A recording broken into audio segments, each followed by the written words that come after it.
아침에 시작을 알리는 글로벌 주식 라이브 월스트리트 모닝 브리핑. 12월 29일 목요일 순서 시작하겠습니다. 네, 안녕하세요. 여도은입니다. 안녕하십니까. 장우성입니다. 네, 오늘이 2022년 월스트리트 모닝 브리핑의 마지막 방송 날입니다. 내일 안 합니까? 하실래요? 아, 내일 노는 겁니까? 우리 국장 진짜 몰랐어요.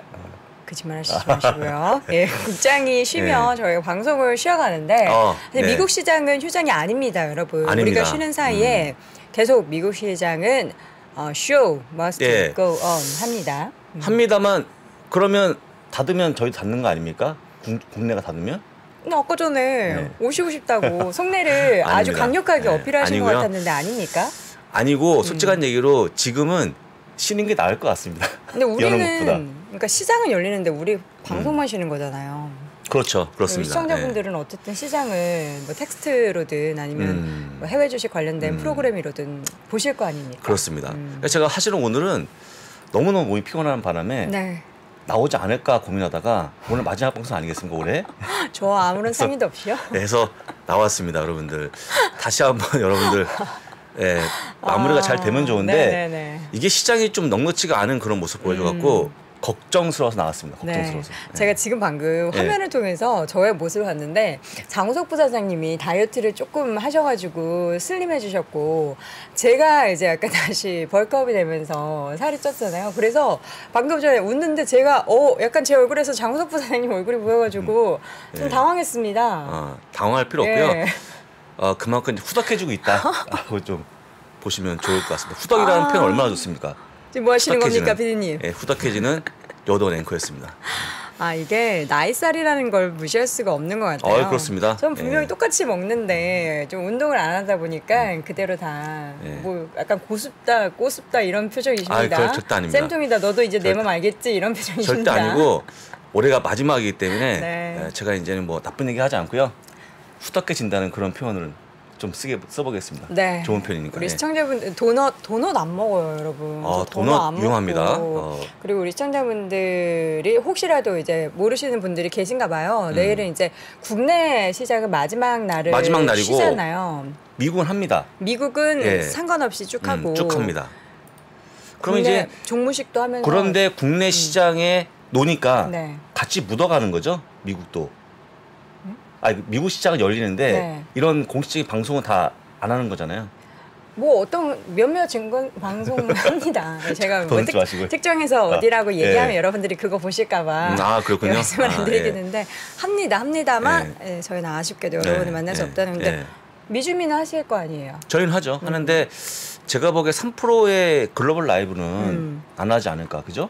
못하죠. 못할 걸로 하고 싶어도 저희가 이제 전파를 쓸 수 없기 때문에 못한다라는 아쉬운 이야기를 좀 길게 해봤습니다. 그렇습니다.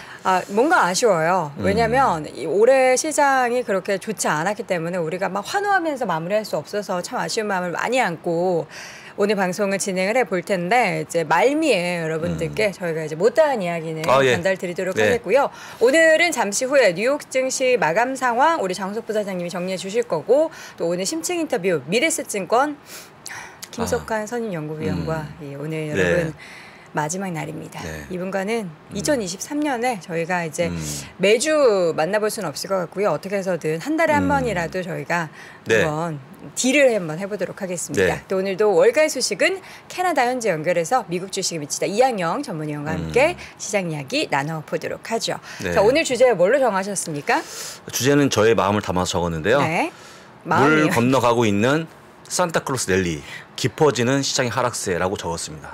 너무 어려워지고 있어요, 시장이. 제가 볼 때 산타클로스 랠리가 온데간데 없어졌습니다, 지금. 원래 없었어요. 원래 없었긴요. 원래 없었어요. 5일 동안, 마지막 5일 동안 연초 이틀 더해서 7일 동안의 모습인데요. 아직까지 희망은 있습니다. 없다고 좀 보시면 될 것 같고요. 바로 시장의 흐름을 짚어보겠습니다. 다우지수 1.1% 마이너스고요. S&P 500 1.2% 마이너스, 나스닥이 1.35% 마이너스로 모두 하락세를 이어가는 그런 모습이었고요. 우리 여도은행가 가장 싫어하는 그림이 나왔는데 계속 빠집니다. 그러게요. 정강 후약 제가 제일 싫어하는 패턴입니다. 그렇습니다. 빠지는 흐름을 보여줘갖고 제가 보기에는 그냥 시장을 보지 마시고 지금은 투자하지 마시고 딴 걸 하시면 어떨까라고 제안드립니다.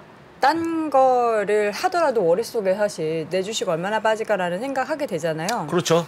근데 그럴 때는 HTS도 그냥 지우시는 게 좋아요. HTS가 아니라 MTS. 뭐 HTS도 있고 MTS도 있고. 근데 MTS 많이 하시니까 지우시고 어차피 여러분들 내년 초까지는요. 연초까지는 쉽지 않습니다. 시장이. 그냥 편하게 좀 보시면 될 것 같고요. 매매하지 마시길 다시 한번 기원 드립니다. 네. 자, 산타클로스 랠리는 어디 갔나? 저거 장원석 부사장님 사진이세요? 그 어깨 보니까 저거 같은데요? 진짜 그렇습니다. 네. 풍채가 대단합니다, 이분. 그래서 일단은 근데 뒤돌아 서 있는 축 처진 어깨가 좀 그렇습니다. 마음이 아프네요. 아직 끝나지 않았습니다만 12월 달 S&P 500 지수가요. 6.0% 하락이고요. 네. 나스닥이 9.7% 하락으로 이거면 거의 불가능하죠. 랠리가. 굉장히 불가능해 보입니다. 사실 이제 오늘과 내일에 급등하는 모습이 나와주면 모르겠는데 급등할까요? 쉽지 않아 보이죠? 라고 말씀드립니다. 뭐라고 얘기를 못하겠네요. 얘기 못하겠죠. 그만큼 어려워진 건데 여러분들 솔직한 얘기로 그 가장 아쉬운 게 올해 시장이 아닌가 싶어요. 제가 보기에는 가장 아쉬운 점이 많이 물어보지 않습니까? 너무 많이 빠지는 그런 모습 보이는데 보통 많은 분들이 연말 가면 올라갈 생각했지만 더 빠지는 그런 모습 보이면서 절망적이다고 보시면 좋을 것 같습니다. 네. 자, 이 가운데 절망의 끝에서 이제 살짝 웃음을 보일 수 있었던 종목이 하나 있었죠. 오늘 테슬라가 8일 만에 반등했습니다. 3.31%. 정말 미미한 반등이네요. 미미하지만 이게 시작입니다. 시작을 기원하겠습니다. 그래서 일단 오늘부터 올라가기 좋은 것 같은데. 시작입니다 해서 뭔가 이제 근거를 말씀해 주신 줄 알았는데 기원이셨군요. 바람을. 근거는 없고요. 여러분들 아시는 것처럼 악재만 있다라고 보시면 좋을 것 같고 제가 보기에는 그 올해는 어쩔 수 없을 것 같고요. 내년에 뭔가 조금 좋은 내용들. 제가 보기에 가장 강력한 모멘텀이 뭐냐면요. 바이백. 이걸 하면 어떨까? 자사주 매입이 가장 좋지 않을까라고 생각합니다. 저는. 자사주 매입을 돈이 있으니까. 그렇게 해서 뭔가 조금 분위기 바꾸지 않으면 굉장히 어려워 보입니다. 어려워 보여요. 근데 만약에 자사주 매입하고 주가 부양책 막 하는 것도 좋지만 한 내년 이제 초에 발표되는 4분기의 판매량이 예상을 했었던 컨센서스인 42만 대를 하회하는 그런 부정적인 모습들이 만약에 보인다라고 한다면 주가 부양책 대 수요 감소 누가 이기게 될까요? 저는 약간의 수요 감소는 어떤 기업이 다 겪고 있는 그런 문제 아니겠습니까? 전체적으로 그렇죠. 지금 대세다. 안 겪는 게 이상한 거예요. 이게 정상인 겁니다. 여러분 테슬라가 덜 만드는 게 지금 문제가 됩니까? 기본적으로 그런 모습이 나오지 않습니까? 반도체도 마찬가지. 다 그렇기 때문에 이게 정상적인 그런 모습이고요. 우리가 너무 과도한 기대한 게 아닌가 싶다는 거죠. 그러니까 어차피 정상화되는 과정이 있기 때문에 그냥 편하게 좀 보시면 좋을 것 같고 지금은 아까 얘기했습니다만 실적을 조금 더 뒷받침할 수 있는 뭔가 좀 필요한데 그게 제가 보기엔 바이백일 것 같다라는 말씀 드리는 거죠. 소박한 저의 희망 사항이었습니다. 소박하지 않아요. 왜냐하면 그렇습니까? 테슬라를 가지고 계신 주주분들이 뭐 우리나라, 미국 할 것 없이 엄청 많잖아요. 다들 마음속에 마음을 품고 있지 않을까라는 생각이 들어서 부디 시청자분들이 또 투자자분들이 원하는 그런 시나리오가 현실로 펼쳐지길 바라봅니다. 자, 이 그림은 뭐죠? 혹시 입만 열면 거짓말이라는 그 대사가 기억나십니까? 입만 열면 거짓말이야. 어디에서 나온 대사예요? 입만 열면 거짓말이라고 하는 그 임창정 씨가 나왔던 영화 제목이 기억 안 납니다만. 그래요? 그런 대사가 있었나요? 김수미 씨하고 임창정 씨가 나왔던 모르겠습니다. 영화를 패스. 올려주시면 좋을 것 같습니다.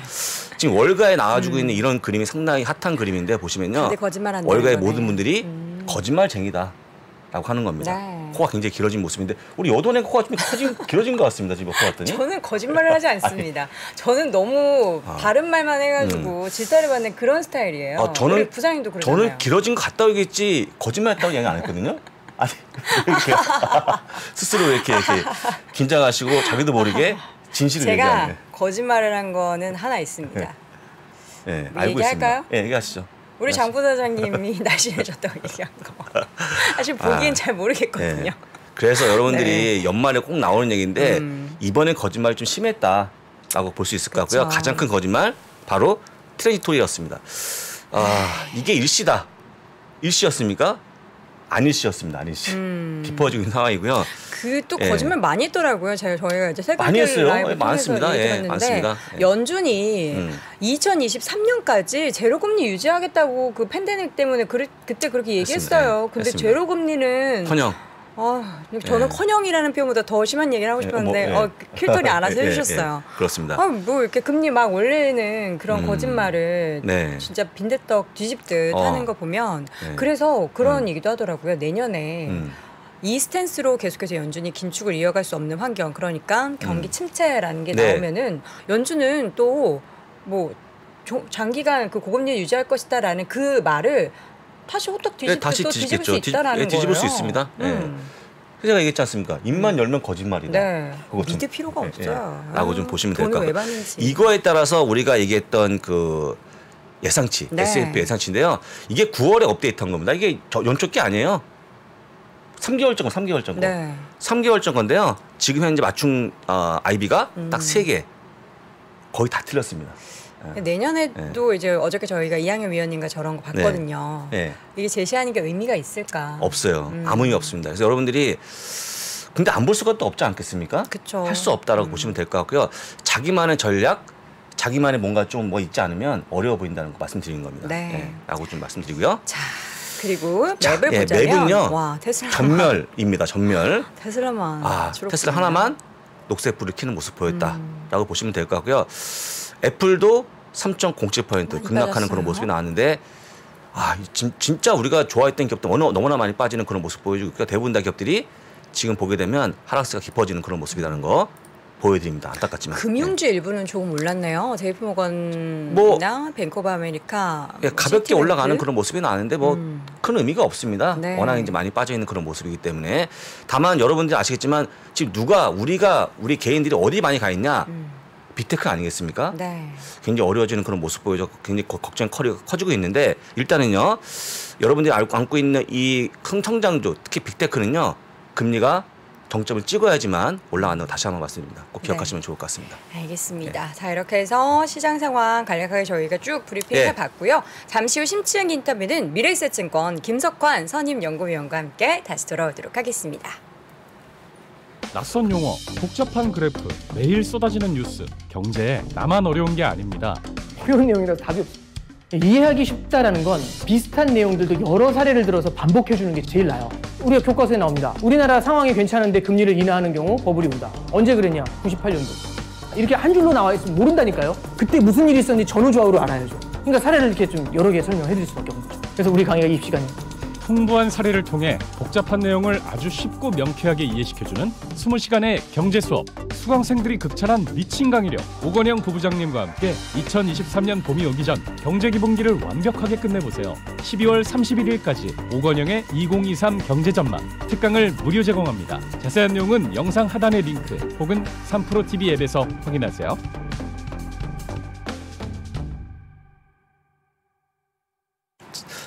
네, 월스트리트 모닝 브리핑과 함께하고 있는 시간 6시 45분 막 지났고요. 이번에는요, 미래에셋증권 저는 붙잡고 싶은 이분, 김석환 선임연구위원과 함께 할 텐데 좋은 소식이 좀 있다고요? 아니, 그 승진은요, 제가 마음속에서 승진 아니 뭐 대위원으로. 그래요? 위원 다음에 연구위원 다음에 대위원 아닙니까? 연구위원 다음에 수석위원 아니에요? 수석자 대주석 아닌가요? 근데 선임 연구위원이기 때문에 그 위에는 뭐 최고 선임? 모르겠어요. 만나서 여쭤보도록 할게요. 혹시 여쭤보십시오. 네, 바로 만나보도록 하죠. 김석환 선임 연구위원 함께합니다. 위원님 어서 오세요. 안녕하세요. 위에 더 뭐 있어요? 저희요. 선임 연구위원. 선임 연구위원 위에 이제 수석이라고 수석. 있죠. 선임 다음에 수석. 제 말이 맞네요. 수석. 그럼 이번에 수석을 달 뻔했다는 소식이 그런가요? 소식이 저도 금시초문 소식을 그래요? 들렸으면 좋겠네요. 아니, 오늘이 2022년의 마지막 방송이자 우리 김석환 위원님이 사실 그동안 저희 월스트리트 모닝 브리핑이 2021년 10월부터 시작했는데 정말 한 주 한 주 늘 함께 해주셨던 분입니다. 물론 중간 이제 네 번째 아이 출산 이런 이슈 때문에 잠깐 자리를 비우셨던 적도 있었는데 어떻게 그동안 고생 많으셨는데 한 달에 한 번도 안 됩니까? 한번 결산을 한번 해보도록 하죠. 네. 거의 에이스급이었잖아요. 저희 코너 중에서. 거의 에이스급이 아니고 에이스시죠. 완전 에이스였습니까? 제 마음의 최애예요. 그래서 너무 띄워주시는데. 띄는 게 아니라 팩트예요. 내년 1년 더 하시고 수석을 바꾸시면 어떨까요? 수석으로 승진을 좀. 아니 뭐 미래에셋증권에 뭐 있으십니까? 제 희망사항입니다. 네, 어쨌든 한 달에 한 번도 계속해서 요청을 한번 해드리도록 하겠고요. 지금 얘기로는 안 나오시는 이유가 5째를 위해서 안 나온다라는 얘기도 있습니다. 네. 여러분 큰일 납니다. 그러면 이제 일이 커지는 것 같고요. 자, 네. 정산을 해본다고 했는데 2022년 보고 싶지 않은데 이거 그래도 봐야 되죠? 정산, 네, 결산. 네, 결산. 한번. 갑자기 돈을 받아야 될 것 같아요. 결산. 쉽지 않죠. 이렇게 지금 웃고 있을 만한 상황은 아니기 때문에요. 네, 그런 상황인데, 근데 미리 좀 말씀드리고 싶은 거는 뭐냐면 저희가 이제 팬데믹을 겪고 나서 그 시장에 새롭게 유입되신 분들이 정말 많으세요. 그렇죠. 그러니까요. 정말 많습니다. 그러니까 국내도 그렇고 해외도 그렇고. 그런데 이제 그분들이 한 2년 동안 상당히 상승 랠리만 이렇게 보고 있다가 이제 올해 같은 경우에는 정반대의 상황에 좀 직면해 있다 보니까 아마 주식 사면 무조건 오르는 거 아니었어? 뭐 이런 네, 착각도 있을 수가 있는데 올해 꽤 어려운 상황을 또 겪고 있기 때문에 이 시장에 대해서 질리지 않을까 솔직히 좀 걱정은 되긴 하거든요. 네, 그런데 아무튼 그럼에도 불구하고 좀 개인적으로 좀 멘탈 관리나 이런 부분을 잘 신경 쓰셔가지고 이 고난을 또 한번 겪어 이겨내야 될 지금 이제 시간이 왔기 때문에 그러니까 이런 전후 맥락들을 좀 정리를 해드릴 테니까 어떤 부분들을 내년에 좀 더 포커스를 해서 봐야 될지를 여러분께 좀 자체적으로 또 정리를 해보시면 좋지 않을까 생각이 되고요. 이 주시장이라고 하는 게 꽤 매력적인 시장인 거잖아요. 그건 분명한 그렇죠. 거니까 네, 여러분들 그 자산의 포트폴리오 내에서 이 주식을 좀 떨쳐버리지는 않으셨으면 좋겠다라는 부분을 좀 먼저 말씀을 좀 드리고요. 올해 한번 결산을 좀 해보도록 하겠습니다. 예. 지난주에 제가 말씀드렸던 내용 중에 그러니까 내년에 위협이 될 만한 요인과 그리고 기회가 될 만한 요인들에 대해서 좀 정리를 해드렸고 올해는 전체적으로 좀 시장을 정리해 본다라고 하면 한번 전 세계 주요 지수들의 등락률이 좀 어땠는지 한번 살펴보시죠. 전체적으로 보면 MSCI 전 세계 지수라고 하는 게 있는데 이게 이제 전체적으로 한 20% 정도 넘게 하락을 했고요. 가장 큰 낙폭을 보인 이제 증시는 러시아고요. 그 다음에 미국의 나스닥 그리고 우리나라의 코스닥 이렇게 됩니다. 뭐 나스닥 같은 경우 제가 이게 새벽 시간 기준으로 좀 뽑다 보니까 뭐 거의 대동소이할 것 같아요. 연초 이후에 거의 30% 이상 하락한 거는 이제 비슷할 것 같다라고 좀 보시면 될 것 같고 전반적으로 대부분의 국가들이 좀 하락을 했다라고 보시면 될 것 같고 그나마 좀 아웃퍼폼을 한 데가 뭐 일본이나 호주, 뭐 인도네시아 이런 정도예요. 뭐 일본 같은 경우에는 계속해서 완화적인 통화 정책을 유지했던 국가 중에 하나이고 이제 호주 같은 경우에는 원자재가 상당히 많잖아요. 그러면서 어느 정도 해치된 부분들이 있었다라고 보시면 될 것 같고요. 이제 인도나 인도네시아 같은 경우도 이제 최근에 들어서는 이제 신흥 이제 또 북극보다는 이제 강국으로 또 이렇게 떠오르는 국가 중에 하나다라고 보시면 되겠고, 그러면 올해 전 세계 글로벌 증시가 이렇게 어려웠던 이유 중에 하나가 뭐냐? 역시 금리 인상인 거죠. 제가 뒤에서 보여드리겠지만 그 전까지는 거의 뭐 저금리 기조를 또 유지하고 있었기 때문에 뭐 실제 금리 인상을 통해서 쉬운 돈, 쉽게 우리가 쓸 수 있는 이런 돈, 이지머니에 대한 게 끝났다라고 이제 얘기를 좀 많이들 하고 있는 것 같고, 뭐 여러분들 직접적으로 체감을 하고 계시잖아요. 대출금리라든지 신용금 이런 부분들이 계속해서 빡빡해지고 있는 상황들에 가고 있다라고 보시면 되겠고, 뭐 두 번째는 전쟁이고요. 그리고 이제 물가 때문에 이제 금리 인상을 하게 된 거다라고 보시면 되겠습니다. 그러면 전 세계 주요 중앙은행들이 어떻게 금리 인상을 했느냐? 이 페드 미국의 연준을 보시면 올해 거의 뭐 제로 금리였잖아요. 0.25%였으니까요. 여기에서 지금 4.5%까지 올렸고요. 요게 내년 1분기 정도까지도 계속 올라갈 여지가 있다라고 보시면 되겠습니다. 1분기 정도면 2월, 3월에 각각 회의가 있을 예정이거든요. 그렇다라고 하면 각 이제 매월 초에 있어요. 그렇다라고 하면 요 금리가 내년 1분기에 어느 정도 레벨까지 올라가는지를 좀 봐야 될 것 같다라고 보시면 되겠고, 우리나라 같은 경우는 1월 달에 있습니다. 여기 점선으로 되어 있는 게 우리나라인데 지금 한미 금리 간의 이 폭이 역대 최고 수준으로 좀 벌어져 있는 상황이라고 보시면 되겠고, 근데 여기에 따라서 우리나라가 또 계속해서 금리 인상을 할 수 있느냐? 뭐 그럴 만한 좀 여건은 아닌 것 같아요. 그리고 우리나라는 1월 중순에 금통위가 좀 예정이 되어 있는 상황이라고 보시면 될 것 같고요. 이 외에 나머지 국가들 뭐 ECB라든지 그다음에 영남은행 같은 경우에도 계속해서 금리 인상 기조를 좀 유지하고 있다라고 보시면 되겠고요.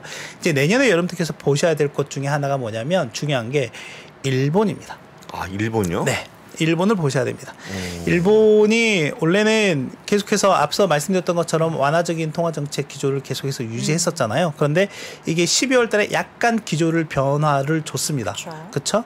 그러니까 기준금리를 건드리는 건 아니에요. 그리고 그러면서 뭐 지금 일본은행 중앙총재인 고로다 같은 경우도 어떤 얘기를 했냐면 우리가 이 긴축정책으로 가는 게 아니다. 뭐 이렇게 밑밥을 깔긴 했지만 아무튼 그 여지는 이제 좀 남겨준 것 같거든요. 그런 측면에서 본다라고 하면 내년에 일본 통화정책회의, 일본 중앙은행의 통화정책회의를 우리가 좀 매번 챙겨봐야 될 필요가 있다라고 좀 생각이 되거든요. 네. 특히나 2분기 정도부터는 뭔가 변화의 움직임들이 나타나는 가능성이 있다라고 보시면 될 것 같은데 아무래도 지금 현재 구로다 총재의 임기가 4월에 종료가 될 예정이기 때문에 뭐 그 전까지는 어느 정도 그 다음 차기 후임자를 위한 뭐 기초를 좀 다질 수도 있는 부분들이기 때문에 내년에는 BOJ를 좀 잘 봐야 될 것 같다라고 좀 말씀을 드리고 싶고요. 네.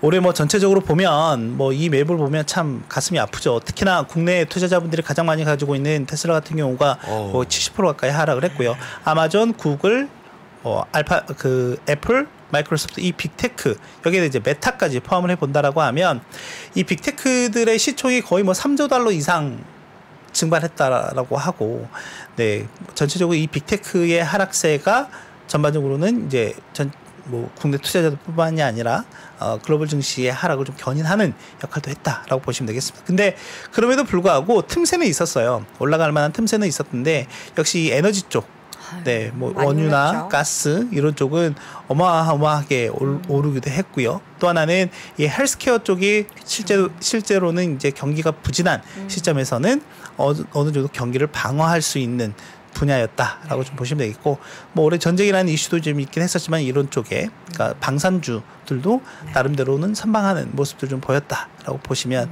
될 것 같습니다. 그럼 내년에도 이런 기조가 유지가 될 거냐라고 하면 유지가 될 가능성이 높다라고 좀 보시면 될 것 같고, 또 하나는 필수 소비재 쪽도 보시면 올해 그 키워드가 뭐였냐면 그 가격 전가력이었거든요. 프라이싱 파워가 있냐 없냐에 대한 거였는데 그런 기업들에 대한 심화는 더 커질 가능성이 높다. 내년에도 코카콜라가 또 올렸더라고요. 네, 이제 인지를 못해요. 근데 사실 네, 못하죠. 올리는 네, 걸. 캔 하나에 이제는 2,000원이 넘어가는. 네. 캔 하나요? 네. 라고 보시면 몇 밀리짜리? 500밀리요? 500ml 아니죠. 이게 좀 뚱뚱한 거? 뚱뚱한 거 말고 이 좀 작은 게 이게 얇은 거요? 네, 그렇죠. 이게 300ml인가요? 그게 2,000원이 넘었다고요? 2,000원까지 갈 거라고 인상을 할 거라고 얘기를 인상할 하더라고요. 거라. 네. 큰일 났네요. 계속 얘기를 하더라고요. 어떻게 네. 풍비 콜라를 다시 찾아야 되지 않을까? 815 네. 콜라 같은 거. 그쵸. 근데 네. 항상 뭐 그런 새로운 신제품들이 나오긴 하지만 백투 베이직인 것 같긴 하더라고요. 내 너무 비싸. 맛에 너무나 그럼요, 어렸을 그럼요. 때부터 익숙해져 그럼요. 있는 그런 게 또 있어가지고. 저도 코카콜라, 펩시 둘 중에 뭐 먹을래 하면은 당연히 코카콜라를. 근데 그 정도 가격 올려서는 소비가 덜하진 않죠. 그냥 사잖아요. 그냥 아무 그렇죠. 생각 없이. 네. 그런 거는 뭐 워낙 그 오랜 기간 로열티를 또 갖고 있는 그런 기업들이기 때문에 그러니까 이제 이런 기업들에 대한 부분들은 좀 계속해서 뭐 올해도 그랬긴 했지만 계속 관심을 갖고 좀 보실 필요가 있지 않을까. 근데 이제 이 가격이 올라간 만큼 소비자들의 부담은 커질 수밖에 없고요. 네, 그만큼 이제 소비에 대한 타이트함이 내년에도 지속될 가능성이 높다라고 보시면 되겠고, 이제 이게 실제로는 기업들도 문제이긴 하지만 이제 가계 재정에도 크게 이제 영향을 좀 미칠 만한 요인이다라고 좀 보시면 되겠습니다. 그래서 네. 올해 전체적으로 이랬고 내년에도 결국에는 이런 가격 상승을 어느 정도 해지할 수 있는 그런 섹터라든지 또는 뭐 대표적으로 뭐 우리가 아파도 약은 먹어야 되잖아요. 그렇죠. 네, 먹어야죠. 그렇기 때문에 이런 헬스케어 쪽에 대한 부분들, 그러니까 이런 부분들은 실제 단일 기업에 대한 접근보다는 저는 이제 ETF를 통한 접근이 가장 또 낫지 않나라고 좀 말씀을 좀 드리고 싶습니다. 네. 그럼 이제 내년은 어떻게 될 거냐라고 봤을 그렇죠. 때 일단은 이제 모든 사람들이 경기 침체를 얘기하고 있고 내년 증시에 대해서 상저 하고에 대해서 얘기를 하고 있는데 과연 이제 그렇게 될까? 일단 뭐 경기 침체는 저도 높게 보고 있는 상황이긴 하지만 상저하고 과연 맞을까에 대한 부분을 좀 말씀드리고 싶어서 보면 블룸버그에서 매달 서베이를 하거든요. 이코노미스트를 대상으로 해서 지금 보면 뭐 내년에 경기 침체 확률 상당히 높다라고 보시면 될 것 같고, 내년에 인플레 전망 어떻게 보고 있느냐라고 했을 때 지금 이 개인 소비 지출 물가를 보면 이게 중요한 게 근원을 보셔야 됩니다. 가격 변동성이 큰 식품이나 에너지를 제외한 근원 개인 소비 지출 물가를 보면 이게 희한하게도 2분기부터 보면 개인 소비 지출 전체를 상회하는 모습들이 좀 나오고 있거든요. 그러니까 이 말인즉슨 이제 가격 변동성이 큰 요인들을 제외하고 우리가 상품이나 서비스 이런 물가들을 봤을 때 특히 지금 상품 물가는 전반적으로 완화되는 모습들을 보이고 있기 때문에 그럼 이게 미국에서는 내년에 서비스 물가에 대한 부분들을 좀 봐야 될 것 같고 그 서비스 물가를 보실 때 그단에서 미국의 고용 문제를 좀 보실 필요가 있다라고 보시면 되겠습니다. 결국에는 이제 고용 지표가 얼마만큼 여기서 이제 악화가 돼야 되죠. 그래야 이제 이게 이 서비스 물가, 특히 그 서비스 물가는 임금 인상 쪽과 연관이 있기 때문에 그래서 이게 고용 시장이 얼마만큼 악화가 되느냐에 따라서 이 코어 PCE가 얼마만큼 떨어지는지 직접적인 영향을 미치게 될 거다라고 좀 보시면 될 것 같고, 근데 보시다시피 내년 연말에 가더라도 물가가 3% 이상이에요. 연준은 각국의 중앙은행들은 대체적으로 2%를 타겟하고 있잖아요. 이 2%로 회귀하는 게 쉽지는 않을 거다라고 이제 얘기들을 하고 있는 거고, 뭐 연준 같은 경우에도 내년 연말을 3.5%로 예상을 하고 있는 상황이라고 보시면 되겠습니다. 네. 그리고 또 하나는 뭐냐면 올해 뭐 상당히 안 좋은 모습을 좀 보이기도 했었지만 그러면 내년에 정말 다 모든 사람들이 얘기하고 있는 것처럼 상저하고로 갈 수 있겠느냐?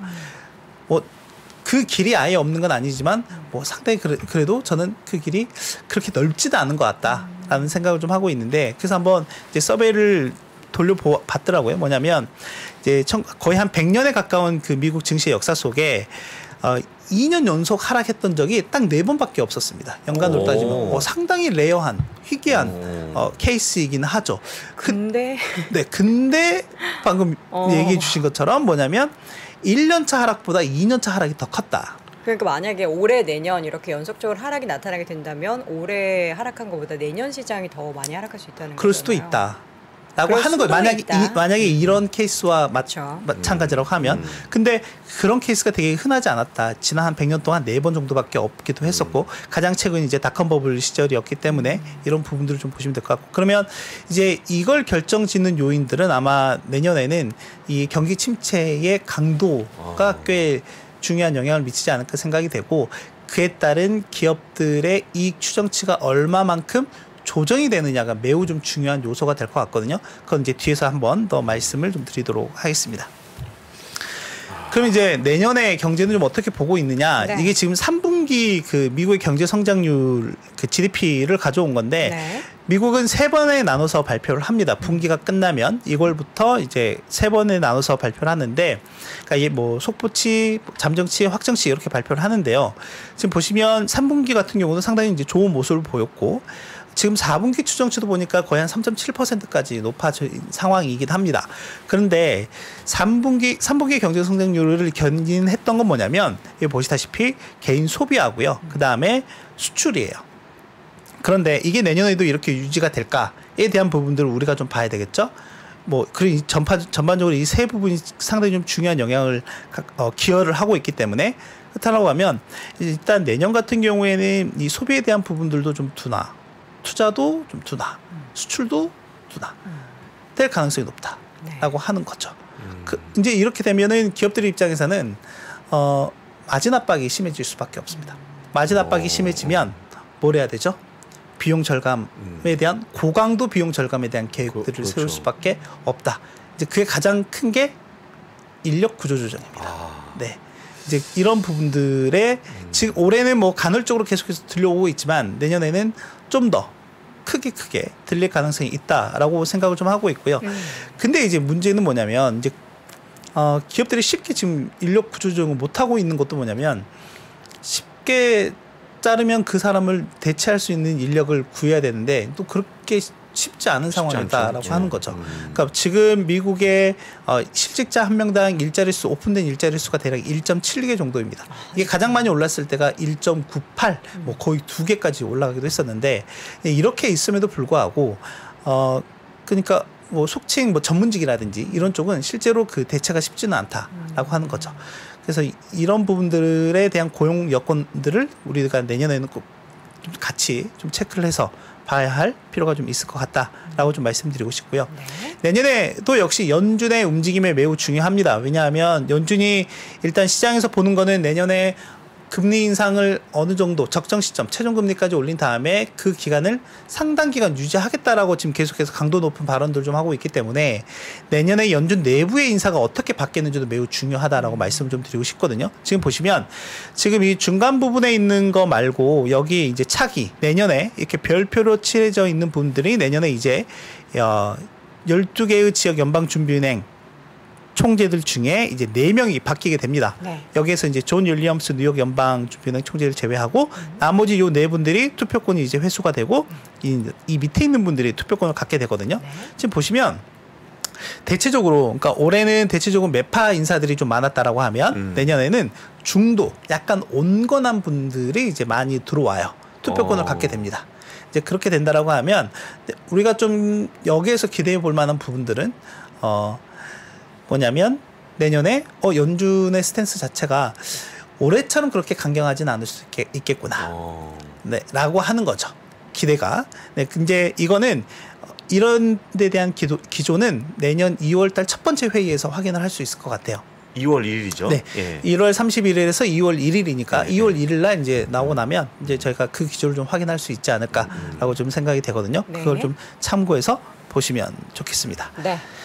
그리고 이제 증시를 좀 보시면 내년. 네, 지금 현재 S&P 500 기준으로 12개월 선행 PER 네, 주가 수익 비율이죠. 이게 대략 한 17.5배 정도가 되고요. 지금 보면은 5년 평균과 10년 평균 사이에서 횡보를 좀 하고 있는 상황이라고 보시면 될 것 같고 올해 그 저점 레벨이 대략 한 14배 정도거든요. 14배. S&P 500 기준으로 보면 3,600선 정도이거든요. 그렇다라고 하면 이게 이제 내년에도 좀 유지가 될지에 대한 부분들 좀 생각을 좀 해볼 필요가 있지 않을까 싶어서 이 표를 좀 준비를 했습니다. 아까 그 장우석 부장님께서 소개해 줄 때 월가 주요 IB들이 전체적으로 이제 내년 증시에 대해서 전망을 막 하잖아요. 예. 특히나 이제 S&P 500 연말 전망도 하는데 올해같이 빅 로스가 났던 적이 빅 미스가 났던 적이 없었죠. 그렇죠. 올해 그 연초에 가장 세게 본 하우스 같은 경우에는 거의 5,500 이상도 봤던 5,500 거, 봤죠. 네, 그렇죠. 예. 봤던 것 같기도 한데 네, 아무튼 그렇습니다. 근데 여기에서는 이제 내년에 EPS 기업들의 이익이 어떻게 될 거냐, 그리고 이제 밸류에이션이 어떻게 될 거냐에 대한 부분들 좀 보실 필요가 있을 것 같은데 지금 시장의 컨센서스가 너무 높아요. 잠시만요. 시장의 컨센서스가 보시면 올해 대비 4% 정도 증가할 걸로 보고 있습니다. 근데 누구나 봐도 이렇게 될 것 같다라고 보지 않죠. 그렇죠. 마이너스가 될 것 같다 생각. 같다라고 보지 않죠. 네. 그리고 제가 종종 한두 차례에 걸쳐서 소개해드렸던 것 중에 하나가 과거 경기 침체 당시에 뭐 경제 성장률도 꺾이고 고용 그 실업률도 높아지고 뭐 이런 상황에서 기업이익 추정치가 평균적으로 15% 정도 하향됐었거든요. 만약에 지금 연착륙을 가정하더라도 한 5% 내외 정도의 하향이 예상이 된다라고 보시면 될 것 같은데 그렇다라고 하면 올해 이제 대략 한 EPS가 224달러니까 그러면 요 구간에서 봐야 되지 않을까라고 좀 생각을 하고 있고 지금 그러면 어느 정도 밴드를 우리가 잡아보면 될까라고 보면 이제 앞서서 제가 5년 평균, 10년 평균 그 S&P 500의 PER 추이를 말씀드렸던 것처럼 대략 요 정도 밴드네, 그러니까 넓게 잡으면 요 밴드 내가 되지 않을까 싶어요, 제 생각에는. 그러면 지금 올해 저점이 3,600 정도였는데 요게 실제로는 좀 더 만약에 기업이익 추정치가 좀 더 하방으로 쏠린다라고 하면 네, 꺾일 가능성도 있죠. 전저점 붕괴도 전저점이 3,600선이니까 예. 네, 가능성도 있다라고 보는 거죠. 네, 이제 거기에다 경기 침체라고 하는 이슈까지 같이 불거진다라고 하면 네, 그렇기 때문에 당장 뭐 지금 내년 상반기 정도까지는 좀 보수적인, 뭐 계속 말씀드리지만 보수적인 접근이 좀 유효하다. 그러니까 떨어졌네 사자, 떨어졌네 사자가 아니라 그 돈 잘 모아 놓으셨다가 한 번에 네, 들어가시는 게 낫다. 왜냐하면 계속 어정쩡한 시점에서 그 물타기를 하시는 것보다는 네, 방금 말씀드린 것들을 좀 종합을 해서 내년 뭐 상반기 어느 시점 정도에는 만약에 패턴이 상승 하구 쪽으로 간다라고 하면 네, 그런 부분을 좀 보시는 게 좋지 않을까 생각이 되고 실제 그러니까 이 PER 같은 경우가 주가 나누기 주당 순이익 이렇게 되기 때문에 주당 순이익이 떨어지게 되면 실질적으로 밸류에이션이 높아지는 효과가 있거든요. 그런데 이거는 아마 이제 가격이 하락하기 때문에 요게 이제 상쇄가 될 거고요. 근데 그렇다면 이익 추정치 하향과 가격 떨어지는 폭이 어느 게 더 크느냐에 따라서 요게 이제 밸류에이션은 더 낮아지거나 높아지거나 그 높이가 정해지긴 하겠지만 대체적으로 지금 밴드 정도는 이제 올해 저점이었던 한 14배에서 18배 사이에서 한 번 본다라고 하면 저는 요 구간이 좀 맞지 않나라고 좀 보고 있는 상황입니다. 자, 저는 왜 이렇게 시간이 흘러가면 흘러갈수록 아쉬운 마음만 드는지 모르겠는데 우리 또 김석환 의원님은 자료를 계속 내시니까 저희가 안 계시는 동안에는 자료로 김석환 의원님을 만나보도록 하겠고요. 언젠가 다시 돌아오실 거죠? 그럼요. 네, 그래야죠. 언제나 돌아오시고 싶으실 때 그냥 카톡 한 번만 주세요. 이제 I'm ready, 준비가 됐다 이렇게 말씀하시면 언제든 저희 월스트리트 모닝브리핑 문을 활짝 열어두도록 하겠습니다. 그동안 새벽에 항상 고생해 주셔서 감사드리고요. 요거 한 장만 더 볼까요? 네. 한 장만. 보내드리려고 해요. 이거는 그 준비한 자료는 네. 아까 뭐 올가 아이비들 뭐 믿지 못한다 뭐 하긴 했지만 네. 아무튼 이게 전체적으로 내년에 어떻게 보는지에 대한 내용들이에요. 뭐 S&P 방금 말씀드리긴 했지만 전체적으로 한 올해 한 3,900에서 4,000선을 이제 내년 연말로 보고 있는 상황이다라고 그쵸. 보시면 되겠고요. 최종금리 레벨은 이제 5.25% 1분기를 이제 피크로 좀 보고 있는 상황이라고 보시면 될 것 같아요. 네. 그러면 1분기면 2월, 3월이기 때문에 2월 달에 50bp, 3월 달에 25bp 올리는 가정이거든요. 네, 그래서 그 부분들도 한번 보셔야 되지 않을까 생각이 되고요. 네. 이제 마지막으로는 이제 1월 달에 어떤 이슈들이 있는지에 대한 부분인데 뭐 당장 다음 주이긴 하지만 네. 중요한 지표들이 바로 계속 나옵니다. 너무 많네요. 네, 증시 변동성을 키울 수 있을 만한 요인들이기 때문에 네, 많이 있고요. 특히나 이제 말씀드렸던 것처럼 1월 중순 정도가 되게 되면 BOJ 통화정책 회의도 있고요. 이제 이때부터 본격적으로 기업들의 실적 발표가 있고 특히 네. 이제 저희가 추석이 아니라 설날이죠. 설날 연휴 잘 보내고 와야 되는데 네. 그 보내는 시점에 오면은 이제 마이크로소프트, 테슬라, 애플 뭐 이런 기업들의 실적 발표가 또 있을 예정이다라고 보시면 되겠습니다. 여기까지 알겠습니다. 전달드리겠습니다. 예, 마지막까지 또 열일하시는 우리 김석환 선임연구위원과 함께했고요. 그동안 매우 감사드렸습니다. 네, 저도 감사했습니다. 예, 다시 뵙는 그날을 네. 기대하면서 오늘은 이만 보내드리도록 할게요. 위원님 고맙습니다. 고맙습니다. 네, 감사합니다. 새해 복 많이 받으세요. 바쁘게 지나가는 여의도의 하루, 지친 마음을 쉬게 해주는 그윽한 향이 있습니다. 갓 우려낸 차의 풍부한 향으로 되찾는 한 잔의 여유. 건강한 블렌딩 티 전문 브랜드 룩 아워 티는 오늘도 3프로TV와 함께합니다. 네이버에서 룩 아워 티를 검색하세요. 배송 메모란에 3프로TV를 입력하시면 티베이스 3종 세트를 증정해드립니다. 대리 불러야지. 천사들이 때리는 1588 2004 불러요. 천사들이 1588 대천사 천사들이 안심 귀가 천사대리 1588 1004. 월스트리트 모닝브리핑은 한국투자신탁운용과 함께합니다. 월스트리트 모닝브리핑 함께하고 있는 시각 7시 10분 벌써 지나고 예, 있습니다. 바로 이한영 전문위원 만나보도록 하겠습니다. 위원님 어서 오세요. 네, 안녕하세요. 이한영입니다. 네, 자 오늘은 또 어떤 이야기로 올 한 해를 마무리해 보도록 할까요? 네, 오늘이 올해 좀 마지막 방송인데요. 경제 지표가 계속 악화되는 모습이 좀 여기저기 나오고 있죠. 한때는 이런 경제 지표가 악화되면 인플레이션 우려가 완화된다라고 호재로 인식할 수도 있지만 이제는 모든 경제 지표, 모든 주시장 전문가들, 모든 방송 이런 사람들 전부 다 내년에 인플레이션에 대한 우려감이 이제 거의 기정사실화되고 있기 때문에 이런 것들이 어제 악재로 좀 인식되는 그런 하루였고요. 그러다 보니 물론 어저께 다우지수는 약간 소폭 반등했지만 오늘 3대 지수 모두 결국은 또 하락하는 그런 안타까운 모습을 보여준 것이 오늘 하루의 마감으로 일단 이해하시면 되겠습니다.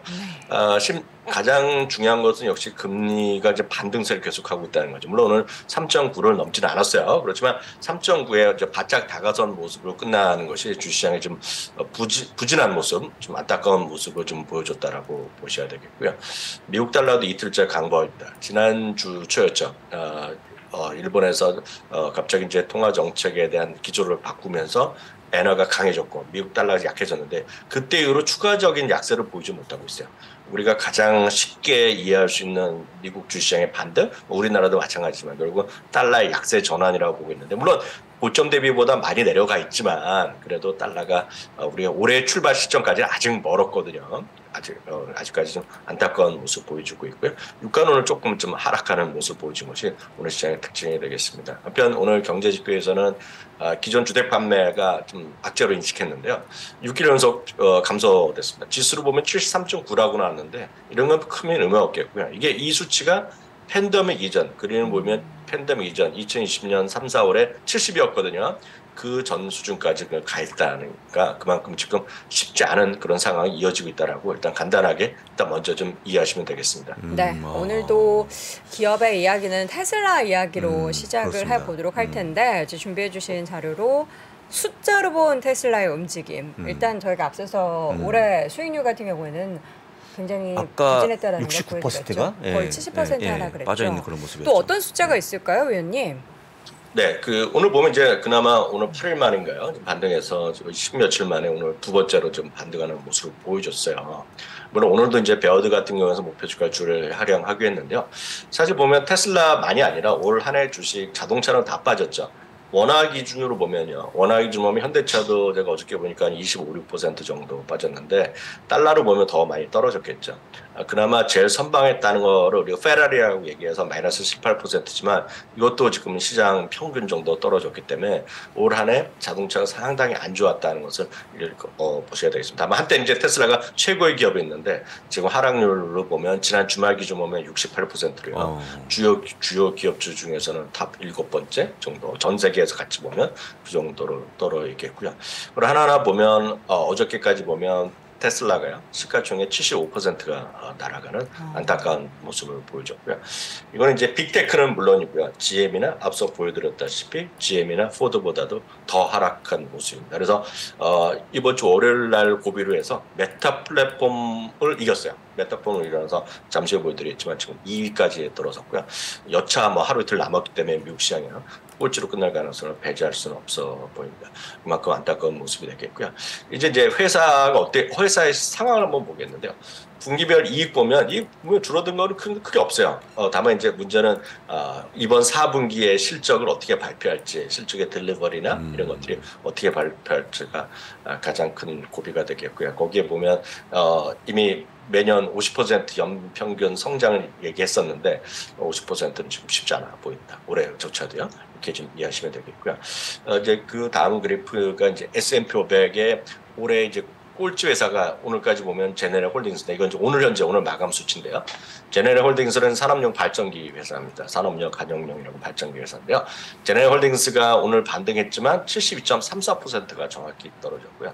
테스가 71.82%가 떨어져서 2020년만 하더라도 S&P 500에서 단연코 탑이었는데요. 지금은 거꾸로 탑이 됐습니다. 그만큼 테슬라의 어떤 위치가 상당히 흔들렸다라고 일단 보셔야 되겠고요.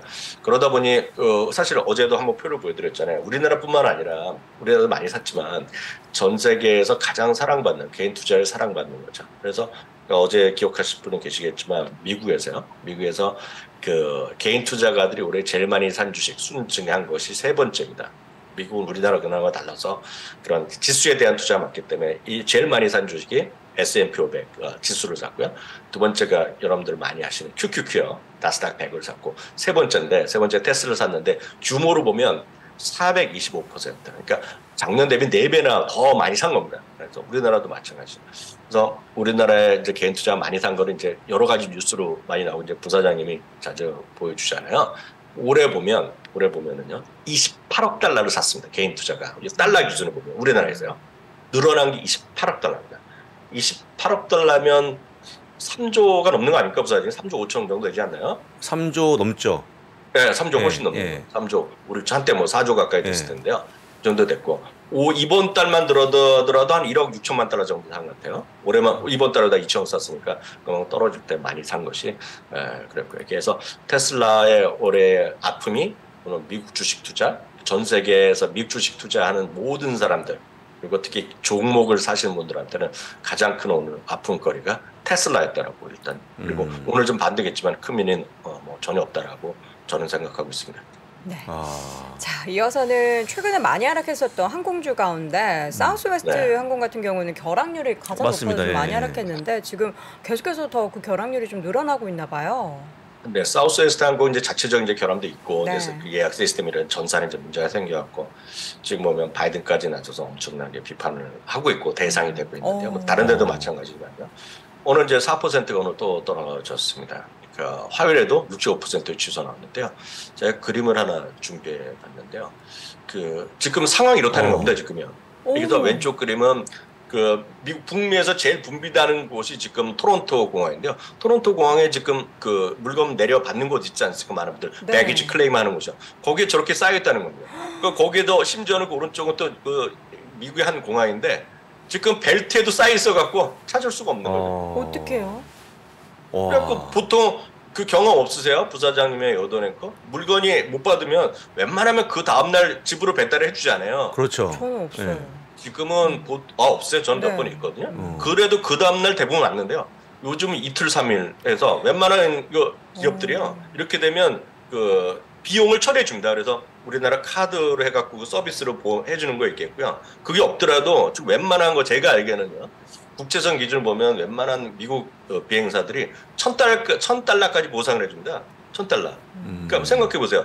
내가 예를 들어 갑자기 옷을 필요한데 사 입어야 되잖아요. 네. 그래서 뭐 양복도 사야 될 꼴이 있으면 그래서 영수증을 첨부하면 보상해 주는 거가 업투 $1,000까지 주는 경우가 많이 있거든요. 그것들이 다 비용으로 처리되니까 지금 머리 아플 수밖에 없습니다. 지금 항공업체가. 사우스웨스트 이런 저 상향이 코미디가 아니라 현실이라고 보셔야 될 것 같습니다. 그래서 그것이 정말 큰일이 났다라고 보셔야 되겠고요. 그야말로 진짜. 그리고 오늘 테슬라에도 마찬가지지만 네. 올 한 해 미국 주시장에서 교훈이 있다 그러면 진짜 듣기 싫으신 소리일 것 같아요. 그렇지만 미국에서 많이들 얘기하는 거니까 소개해드리면 올해 주시장에서 그나마 여러분들이 미국 투자가들 대상으로 하는 얘기입니다. 교훈이 있다 그러면 다시는 이런 잘못을 하면 안 된다는 건데 그건 뭐냐면 하락 추세에서 그냥 계속 물 타는 경우가 있지 않습니까? 우리나라 말로도요. 그래서 있죠. 물 타고 갔을 경우가 결과가 좋지 않았고 그런 것들이 좋은 선택이 아니었다는 겁니다. 지금요. 그래서 지금 보면 한때는 금손이었던 캐시우드가 또 쉽게 얘기하면 똥손 얘기를 하는 거 아닙니까? 지금요.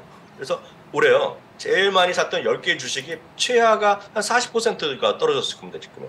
테슬라 그 캐시우드가 산 것들이. 근데 계속 더 산 거거든요. 그래서 최근에도 더 많이 산 게 로크 같은 거 테슬라 엄청 또 샀거든요. 캐시우드가. 그렇죠. 마찬가지인데요.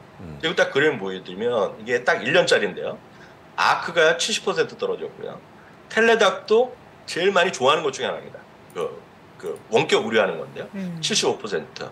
펠라토는 말할 것도 없죠. 한때 80-90% 떨어져가고 77%가 떨어졌고요. 줌 비디오도 마찬가지. 65%. 테슬라 60%.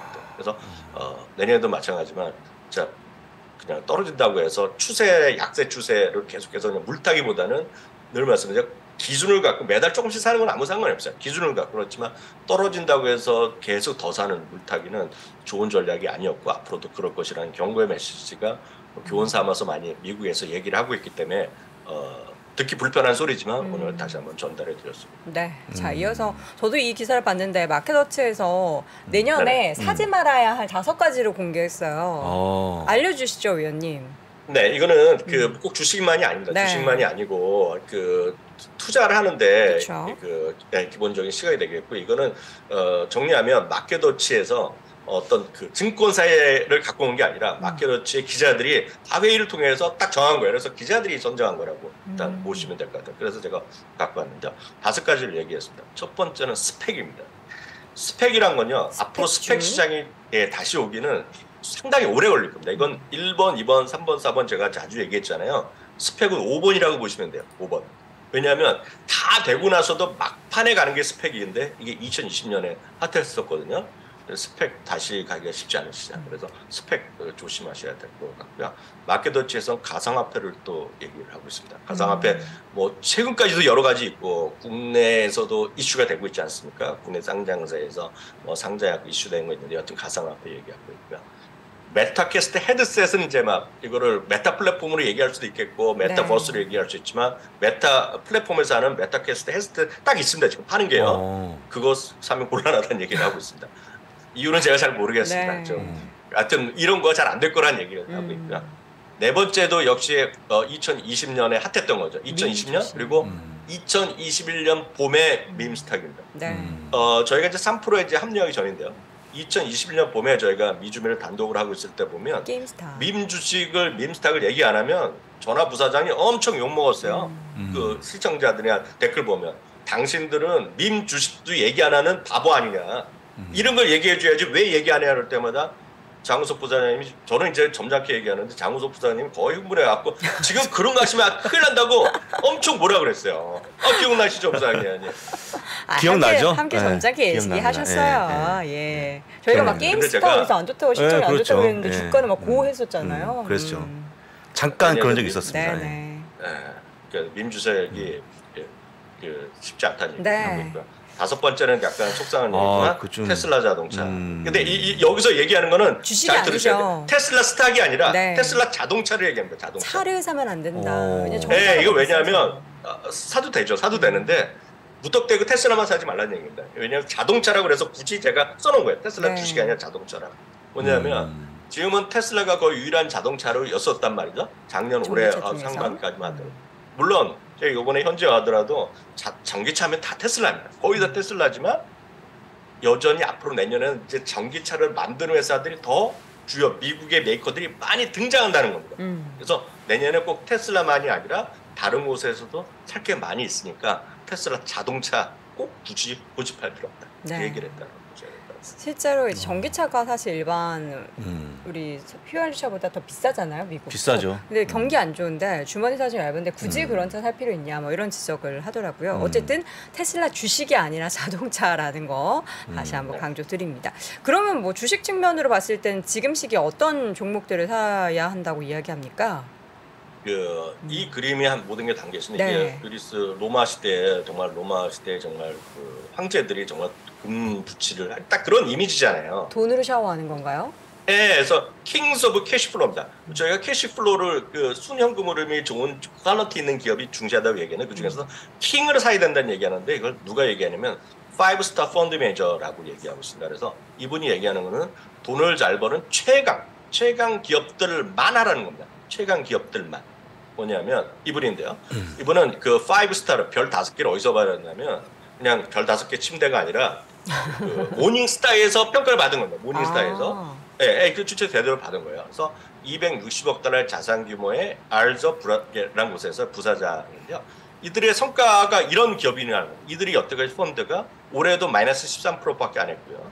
최근 3년 평균, 5년 평균, 10년 평균 동안 시장을 다 이겼던 이들이가 얘기를 하는 겁니다. 세 가지 카테고리에 주목하라는 얘기를 했는데 오늘의 마지막 방송 이거에 좀 주목하시면 좋을 것 같습니다. 주가 최악의 하락 사이클은 곧 끝날 수 있다는 얘기합니다. 끝날 수도 있다는 얘기죠. 그게 저는 일북이라고 얘기하고 많은 사람들이 일북의 말을 얘기하고 있는데 문제는 두 번째죠. 두 번째. 그렇지만 2023년에 좀 더 고통이 있을 거란 얘기하고 있고요. 재무적으로 마지막인데도 오타가 났는데요. 재무적으로 취약한 기업들의 주가는 더 크게 떨어질 수 있다는 겁니다. 그래서 내년에 3번, 4번이 더 어려워질 수 있다는 얘기를 하는 겁니다. 세 가지 카테고리를 얘기하고 있습니다. 첫 번째는 배당 리더그룹. 배당 리더그룹은 그냥 평균 이상 배당 수익률을 주는 겁니다. 저는 선호하지 않지만 버라이즌 같은 걸 얘기합니다. 그러니까 절대적으로 망하지 않고 배당 수익률 높게 주는 회사들 있지 않습니까? 평균 이상 그런 거. 여기서 버라이즌 얘기하고 있고요. 그 다음은 전화 부사장, 특히 부사장 좋아하시는 배당 성장으로 배당을 꾸준히 올려주는 기업들. 대표적인 홈디포. 세 번째는 순현금 흐름의 킹입니다. 킹. 진짜 돈을 잘 버는 기업들이요. 진짜 순현금 흐름. 빚이 아니라 진짜 순현금. 떨어지는 현금이요. 애플이나 알파벳 같은 겨, 마이크로소프트가 이런 얘기를 하고 있고요. 여기 속해 있는 기업들이 딱 여기입니다. 10개의 기업이거든요. 애플, 마이크로소프트, 유나이티드 헬스그룹, 그리고 홈디포, JP 모건, 그리고 알파벳 또 같이 들어가 있고 모건 스탠리, 아마존, FB 이런 것들이 들어있으니까요. 최소한 이런 걸 갖고 계시고 많이 떨어졌잖아요. 이런 것들도요. 너무 고민하지 마시고 이런 것들은 여러분 끝까지 갖고 가셔도 좋을 것 같다 이렇게 말씀드리겠고요. 오늘 이제 마지막 아무 얘기를 오늘 8시 30분에 오늘 다 전화 부사장님 그리고 안동이사 같이 할 때니까 마지막 이런 진솔한 내기 마지막 오늘 8시 30분에 뵙도록 하겠습니다. 알겠습니다. 오늘 미주미 회전은 8시 30분에 미국 주식이 미치다 유튜브 채널에서 함께 하실 수 있습니다. 자, 지금까지 캐나다 현지에 계시는 미국 주식이 미치다 이항영 전문위원 함께 했습니다. 위원님 새해 복 많이 받으세요. 고맙습니다. 네, 새해 복 많이 받으세요. 자, 이렇게 해서 월스트리트 모닝 브리핑 함께 했습니다. 오늘 마지막 방송 한 말씀 해주시죠. 마지막 방송인데 솔직한 얘기로 저한테는 그냥 주에 한 번 하는 방송, 그러니까 늘 있는 방송이라고 보여지기 때문에 다른 게 없는데 다만 이제 아쉬운 게 올해 진짜 아까도 얘기했습니다만 조금 시장이 올라갔으면 얼마나 좋았을까라는 그런 아쉬움이 남고 진짜 걱정이 많이 돼요. 올해 내년이? 내년도 마찬가지고 그래서 제가 이제 할 수 있는 게 뭐가 있나 생각해봤더니 아까 말씀하신 것처럼 뭔가 제가 중심을 잡고 좀 도움되는 투자를 하는 게 어떨까라고 해서 내년부터는요 조금 더 열심히 하도록 하겠습니다. 내년에 또 더 열심히 하시는 우리 장우석 부사장님 많이 응원해 주시고요. 저는 또 개인적으로 이 월스트리트 모닝 브리핑을 지금 1년 넘게 진행하면서 사실 제가 이런 말 하면 좀 그렇지만 제 하루에 생방송 3개 중에서 이 방송은 제 최애입니다. 최애 방송입니까? 사실 가장 좀 애정을 갖고 방송을 진행하는데 많은 시청자분들이 또 새벽부터 그렇습니다. 늘 응원을 해주시고 함께 해주셔서 정말 감사하다라는 말씀 전달 드리고 싶었고요. 내년에도 여러분 저 많이 혼내주시고 또 많이 응원해 주셔서 함께 해주시면 대단히 감사드리겠습니다. 올 한 해 정말 고생 많으셨고요. 뭐 내년에도 우리 고생길이 눈앞에 보이긴 하지만 무너지지 않고 쓰러지지 않고 여러분 함께 나아가기를 바라보도록 하겠습니다. 늘 건강관리 잘 하시고요. 저희는 내년에 다시 돌아오도록 하겠습니다. 여러분 새해 복 많이 받으세요.